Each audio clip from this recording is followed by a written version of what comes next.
सैयद अहमद कबीर रिफाई कहते हैं मैं गुजर रहा था खेत के अंदर से, इधर भी पानी था इधर भी पानी था, तो कहते इधर भी पानी था इधर भी पानी था। सैयद अहमद कबीर रिफाई कहते हैं मैं गुजर रहा था, असर की नमाज का टाइम हो गया, मैं जल्दी जल्दी जा रहा, सामने से कुत्ता आ गया। अब कुत्ता आया तो मुझे जल्दी थी, कुत्ता भी भीगा हुआ था।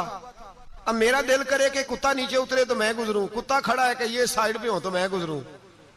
कहते हैं देर हो गई तो मुझे डर लगता था, मैंने कभी कुत्ते को भी नहीं झिड़का था, कभी कुत्ते को भी, अपनी इतनी हैसियत ही नहीं, झिड़का ही नहीं कभी किसी को।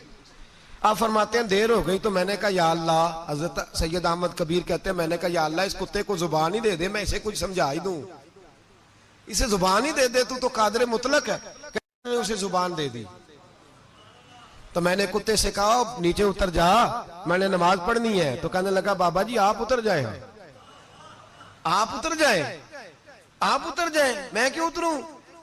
तो सैयद अहमद कबीर रिफाई कहते हैं मैंने उससे कहा कि बात यह है कि मेरे ऊपर नमाज फर्ज है, तेरे ऊपर फर्ज नहीं, तो मैंने नमाज पढ़नी है।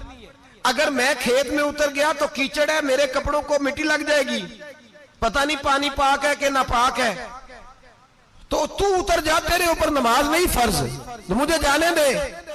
तो सैयद अहमद कबीर रिफाई कहते हैं उसने ऐसी बात की कि मेरे ऊपर वजद तारी हो गया। कुत्ते ने बात की तो मैं कांपने लगा। राती जागे शेख सदावे, राती जाग दे कुत्ते, तैथों उत्ते मालक दा दर मूल न छड़ दे, भावे मारो 100 जुत्ते, तैथों उत्ते ओ एक बुरकी दा कदर पछानन, भावे मालक हो मन सुत्ते, तैथों उत्ते रुखा सुखा खा, दिने जा रुखा विच सुत्ते, ते तैथों उत्ते उठ बुलिया चल यार मना ले नहीं ते बाजी लै गए नहीं कुत्ते, उठ बुलिया चल यार मना ले नहीं ते बाजी लै गए कुत्ते, ते तैथों उत्ते। सैयद अहमद कबीर रिफाई कहते हैं वो मुझे कहने लगा आप उतर जाए, तो मैंने कहा भाई मेरे ऊपर नमाज फर्ज है, तेरे ऊपर फर्ज नहीं, तू उतर जा, मेरे कपड़े आलूदा हो जाएंगे तो क्या करूंगा? तो कहते हैं उसने बात की तो मैं घबरा गया और छलांग लगा के मैं खेत में उतर गया।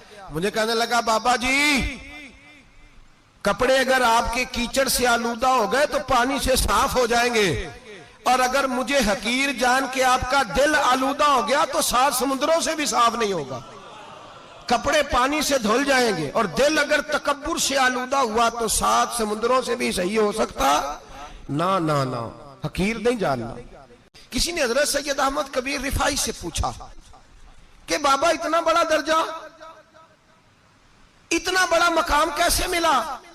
तो बाबा जी कहने लगे जिंदगी में कभी किसी को हकीर नहीं समझा, किसी को कभी हकीर, कभी किसी को अपने से कमतर नहीं समझा। तो अल्लाह ने देखे ना, अगर आप नहीं समझेंगे तो उसके लिए भी आपको उन्वान मिल जाएंगे, और अगर समझना है अपने आप को बड़ा तो उसके लिए भी मौके मिल जाते हैं। हजरत शफीक बल्खी बहुत बड़े सूफी बुजुर्ग हुए पर नौजवान थे, जवानी में ही अल्लाह ने बड़ा मर्तबा दिया।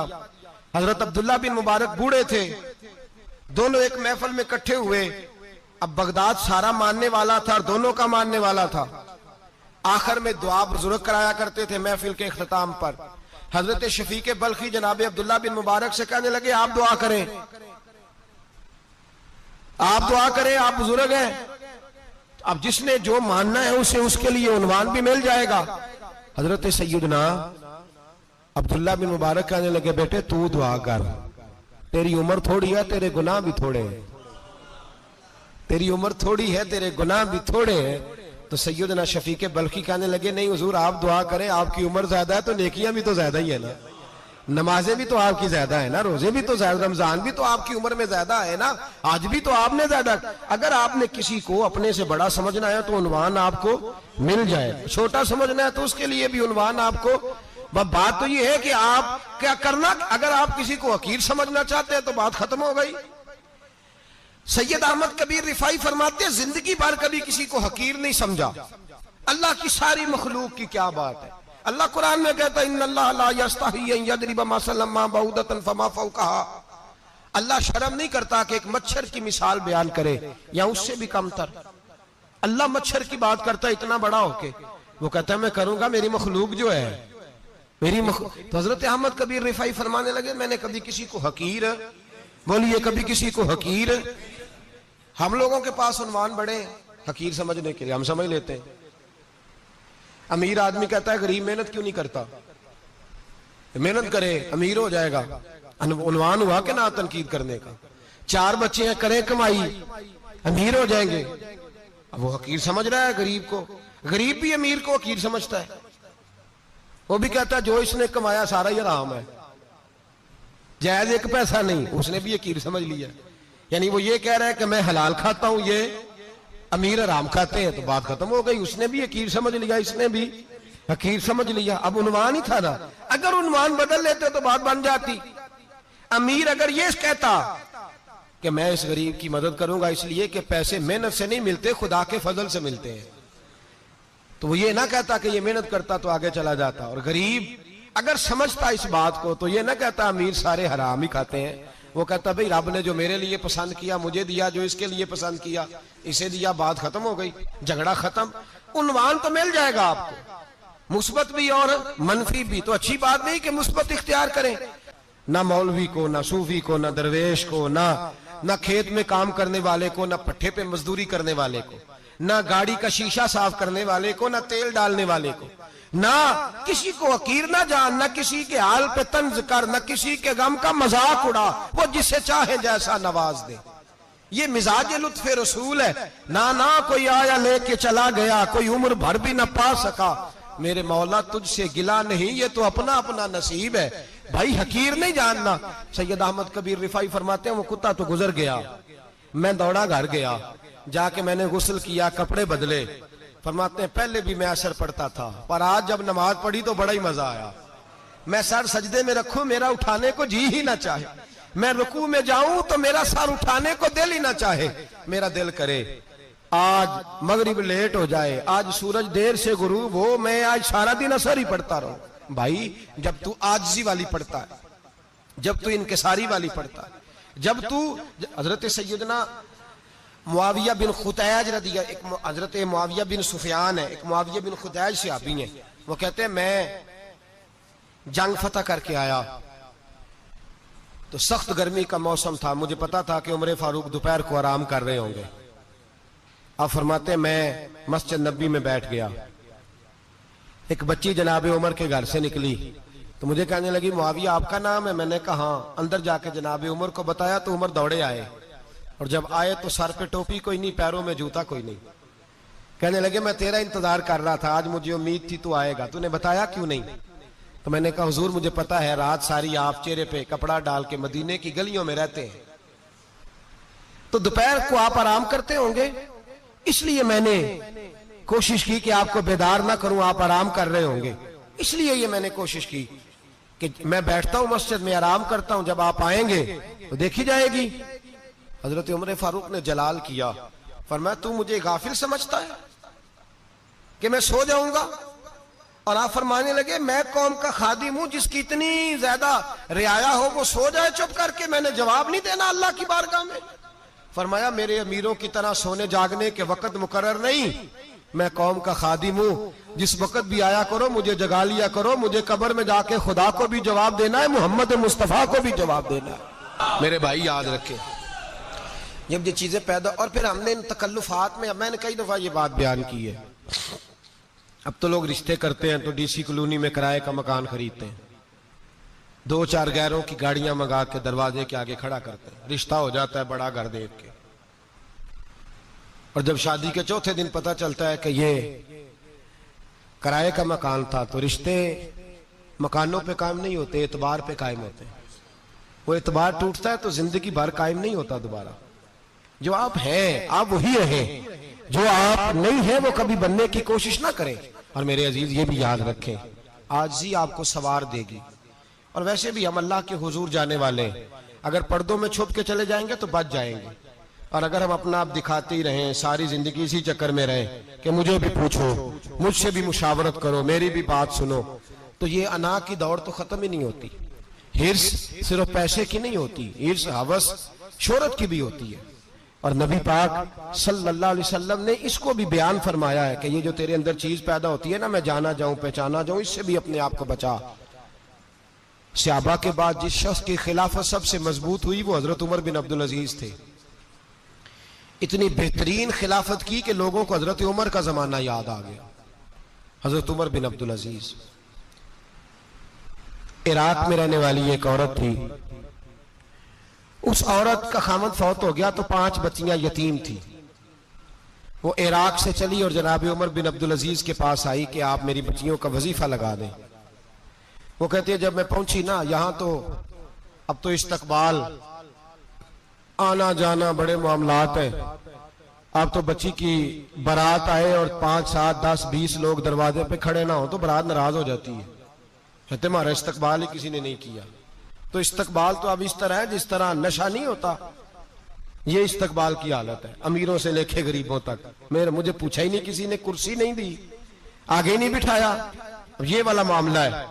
और मैं मेरी तरह के लोग, नेक लोगों की बात नहीं करता। अब तो हम देखते हैं फला मौलाना का इस्तकबाल हो रहा है, फला के लिए लोग खड़े हो रहे हैं, नारे लग रहे हैं।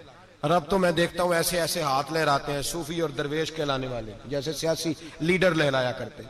ये क्या तरीका हुआ? ये कौन सा तर्ज जिंदगी? मेरे नबी पाक सल्लल्लाहु अलैहि वसल्लम ने फरमाया जो ख्वाहिश करे कि मैं आऊं और लोग खड़े हों वो तो जहन्नमी है, तो दोज़खी है। सारे वही तरीके हम इख्तियार करते जा रहे हैं, वही प्रोटोकॉल है हर जगह। वो लोग जिनके दरवाजे खुले होने चाहिए थे वहां भी हर वक्त के लिए मामला तय हो गए। याद रखें मेरे नबी पाक अलैहिस्सलातु सलाम ने जो तालीमात दी, हजरत उमर बिन अब्दुल अजीज रहमतुल्लाह ताला अलैह। औरत कहती है मैं पहुंच गई, मैंने लोगों से पूछा घर कहां है, तो कहा वो जहां बोरी लटक रही है ना बाहर, टाट का पर्दा लगा हुआ है, वो हजरत उमर बिन अब्दुल अजीज का घर है। कहती है मैं दरवाजे पे दस्तक दी, एक औरत ने दरवाजा खोला तो मुझे बीबी जान के अंदर बुलाया। तो उनके घर के अंदर जब मैं दाखिल हुई तो बड़ा सारा सेन था, एक तानिम कुआं लगा था, एक तरफ एक बड़ा दरख्त था और एक छोटा सा बनाई हुई थी जगह बर्तन धोने के लिए। और बीबी ना बर्तनों को मिट्टी लगा के साबुन लगा के बैठी हुई थी, काम कर रही थी वो औरत। मुझे उसने दरख्त के नीचे बिठाया, पानी पिलाया। कैसे आई हो? मैंने कहा अमीरुल मोमिनीन से मिलना है। कहने लगी बैठो थोड़ी देर में आ जाते। कहती थोड़ी, मैंने समझा घर की कोई मुलाजमा है, मैं बैठ गई। थोड़ी देर गुजरी, फिर दस्तक हुई, उस बीबी ने उठ के दरवाजा खोला। तो जब वो शख्स अंदर आए तो कहने लगी बड़ी देर से बर्तनों को साबुन लगा के बैठी हूं, कहां रह गए थे? कहती है वो साहब कहने लगे बस जरा मसरूफ हो गया था, दौड़े गए, कुएं से पानी निकाला, बीबी को दिया, उसने बर्तन धोए। कहती है फिर थोड़ा सा सिरका और एक रात की रोटी वो लाई, उस शख्स ने खाई। मैंने कहा कि ये दोनों घर के मुलाजम है, मियां बीवी काम करते हैं। जब वो खाना खा चुके तो वो औरत मेरे पास आई, कहने लगी उठ के मिल लो अमीरुल मोमिनीन से। मैंने कहा कौन अमीरुल मोमिनीन? तो कहने लगी कब से तो आए हैं, ये जिसने कुएं से पानी निकाला यही मुसलमानों का अमीर है, और ये जिसने दरख्त के नीचे बैठ के सिरके से रोटी खाई है यही है। ये फरिश्तों की दास्तान नहीं, ये वो लोग हैं। मैं रात को भी कह रहा था एक जगह पे कि ये लोग जो है ना जिनका आप रोज शिकवा करते हैं हुकूमतें बड़ी खराब हैं, ये कोई नहीं खराब, बिल्कुल खराब नहीं। जितने सियासी लीडर हैं सारे सही हैं। खराब वो लोग हैं जो इन्हें वोट दे के लीडर बनाते हैं, बिल्कुल खराब नहीं। मैं तो इनके हक में होता जा रहा हूं। नाराज हो गए ना आप लोग? अल्लाह करे तुसी हो जाओ तो अगले इलेक्शन च सियाने भी हो जाओ, आमीन तो कह दे। मैंने कोई मशवरा नहीं देना, इसलिए कि मेरी नजर में कोई ऐसा शख्स नहीं जिसके लिए मैं आपसे कह सकूं कि वोट दें। और हम तो ऐसी बात करें तो कई लोग नाराज होकर चले जाते हैं, लेकिन कोई परवाह नहीं, इसलिए कि ये दीन मेरे नबी पाक का दीन सिर्फ मस्जिद का दीन नहीं। इंशाअल्लाह आइंदा जुम्मे नजरिया पाकिस्तान बयान करूंगा और बताऊंगा कि पाकिस्तान का मतलब क्या, ला इलाहा इल्लल्लाह मुहम्मदुर रसूलुल्लाह सल्लल्लाहु अलैहि वसल्लम। हुजूर का जो कुरान नाफज होगा मस्जिद में, वो कुरान कचहरी में भी नाफज होगा इंशाअल्लाह। और वो कुरान नाफज होने आया है, असेंबलियों में वही कुरान नाफज होगा इंशाअल्लाह। और यही चिराग जलेगा तो रोशनी होगी। बयान करेंगे और डट के बयान करेंगे, आपको बताएंगे। बात जो बात समझा रहा हूं फिल वक्त वो समझे, मुजरम वो नहीं जो बड़ा बन के लूटता है, मुजरम वो है जो उसको सपोर्ट करता है, जिसने उसे बड़ा बनाया है। ये याद रख ले, हमारी कोई बचत नहीं होगी, हमसे पूछा जाएगा। हम सारे कचहरी में खड़े होंगे, अल्लाह सवाल करेगा कि तुम बताओ तुम इनके मददगार क्यों बने थे, तुम सपोर्ट क्यों करते थे, ये पूछा जाएगा और हमने जवाब देना है। बहरहाल आम दाम पर सर मतलब जनाब उमर बिन अब्दुल अजीज रहमतुल्लाह अलैह के वो बीबी गई तो कहने लगी कि ये अमीरुल मोमिनीन ने कहा, वो उठ के हाजिर हुई, कहा हुजूर मैं इराक से आई हूं, मेरा खामद फौत हो गया, मेरी 5 बेटियां हैं, वजीफा लगा दे। वो बीबी कहती है मेरा दिल था कि यतीम बच्चियों का 100 दिनार साल का लगा देंगे तो बड़ी बात है। कहती है जब मैं उनके पास गई तो हजरत उमर बिन अब्दुल अजीज को बताया तो वो रोने लग गए और मुझसे माफियां मांगने लगे। मैंने कहा हुजूर आप क्यों माफी मांगते हैं? तो कहने लगे इसलिए माफी मांग रहा हूं कि तू मेरी रियाया में थी और तेरी 5 बच्चियां यतीम थी, तुझे खुद चल के आना पड़ा है। मेरा काम था तेरी खबर लेता, माफ कर दे अल्लाह की रिजा के लिए। उन्होंने वजीफा लिखना शुरू किया तो मेरी एक बच्ची का 1000 दिनार साल का लिखा। मैंने कहा अल्लाह तेरा शुक्र है। फिर दूसरी बच्ची का 1000 लिखा तो मैंने कहा अल्लाह तेरा शुक्र है। तीसरी का 1000, चौथी मैंने कहा शुक्र है। जब चौथी का लिखा तो मैंने कहा अल्लाह आपका इकबाल बुलंद करे, अल्लाह आपको हमेशा इसी तरह फलता फूलता रखे। कहते हैं जनाब उमर बिन अब्दुल अजीज ने कलम रख दिया, फरमाने लगे मैं 5वीं का वजीफा नहीं लिखूंगा, 4 बहनों से कहना बांट के इसे भी दे दें। कहा हुजूर क्यों? आप फरमाने लगे जब तक तो अल्लाह का शुक्र अदा कर रही थी मैं भी रब से जुड़ा हुआ था और अल्लाह से डर के लिख रहा था। अब तूने मेरी तारीफ की है, अब मेरी जात आ गई है, अब मैं अगर ये वजीफा लिखूंगा तो इससे अल्लाह राजी नहीं होगा, इससे मेरे नफ्स में रिया पैदा होगी। अब मैं 5वीं का नहीं लिखूंगा, जा और जाके इराक के गवर्नर को दे। बीबी कहती है मैं घोड़े पे बैठी और मैं चंद दिनों के बाद इराक पहुंची।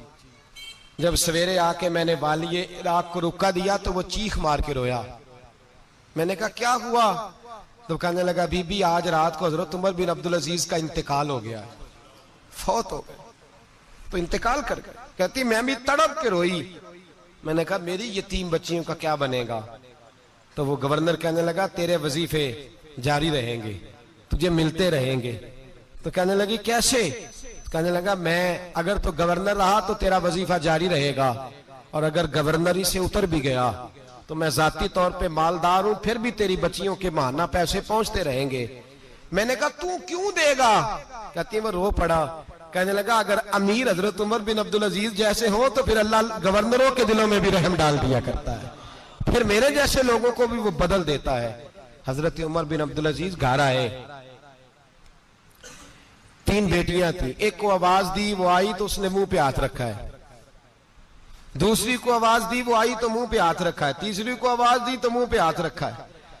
आपने अपनी बीवी से कहा कि ये बच्चियां मुंह पे हाथ क्यों तीनों ने रखा हुआ, क्या बात है? तो बीबी रो पड़ी, कहने लगी 4 दिन हो गए मेरी बेटियां प्याज से रोटी खा रही हैं, 4 दिन हो गए, उनके मुंह से बदबू आती है इसलिए वो आपके सामने आती हैं तो मुंह पे हाथ रख लेती हैं 4 दिनों से। बीबी रो रही है, हजरत उमर जलाल में आ गए। आप फरमाने लगे तू ये रो रही है, तू रोई है, तूने मेरे घर में रह के अल्लाह की नाशुक्री की है, तू शुक्र अदा नहीं करती कि 3 वक्त प्याज और रोटी तुझे घर की 4 दीवारी के अंदर मिल जाता?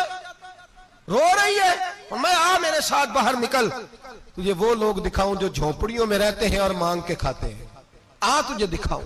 इतनी नाशुक्री कि घर के अंदर प्याज पहुंच रहा है, रोटी पहुंच रही है और तू कहती है मेरी बेटियां प्याज से खाती हैं, शुक्र कर फाके नहीं काटने पड़े। फिर अगले लफ्ज कहे तो रो पड़े।